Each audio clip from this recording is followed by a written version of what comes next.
So I want you to kind of take me back. So you come out of the military, right? You go through your 4 years and come back to civilian life, and then you get this phone call.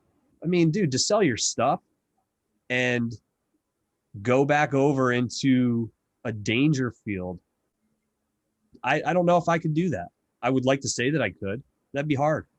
Even when I had become financially stable, even when I had become, when I had gained notoriety for my gift in training people, I still felt empty. And then the ISIS caliphate started to grow, and they were saying that they were there to fight the holy war. And in my head, it's a little crazy, but in my head, if this was the holy war, I'm gonna get there first, and I know that my brothers and sisters in the military were gonna come behind me eventually. So I had always thought that we were gonna go to engage ISIS on a full-scale front. And one of my close friends from the military gave me a call, and he was like, "Hey man, we're out here and we're going to go to Mosul, and it'd be super helpful if you would come out here because I know you know how to handle these types of situations." My job in the military was as a foreign advisor team mentor. And what that means is that I would embed myself with foreign militaries, understand their cultures, learn their language, and learn to mentor them in a way that would help them to be more, not necessarily Americanized, but effective as a force against something like ISIS. And the Peshmerga at the time were the most effective at fighting. But my buddy, he was a grunt. You know, he's a machine gunner. He's a good grunt, but he's a grunt. And he wanted me to come out there and support him and, you know, coordinate with the Peshmerga. And at first I said no. But then he told me he had gotten into a firefight.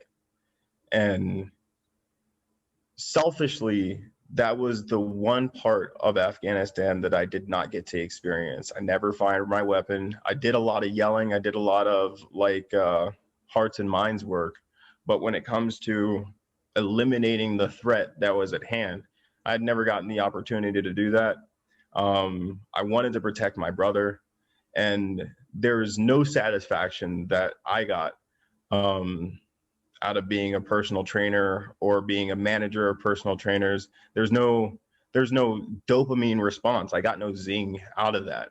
So I had a girlfriend at the time. She took care of the dogs.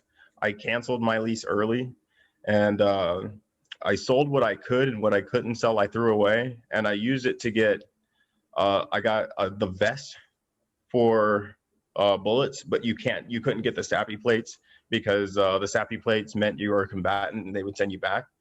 I got a butterfly knife, a beautiful butterfly, little thing. And then I got the magazines and stuff, and I went over there. And honestly, I didn't know how serious he was. I thought that we were going to get out there and he was going to be kind of BSing, and we were going to be doing like volunteer work around the outside and setting defenses for people. And it wasn't until I got into O'Hare Airport in Chicago where they do all the local flights on the top floors, but the flights to the Middle East are in this basement, in the basement of this airport, and they have a lot of Middle Eastern people there. And it was the first thing that I saw that was like, okay, this isn't America anymore. It was in Chicago, and I was like, okay, we're not in America anymore.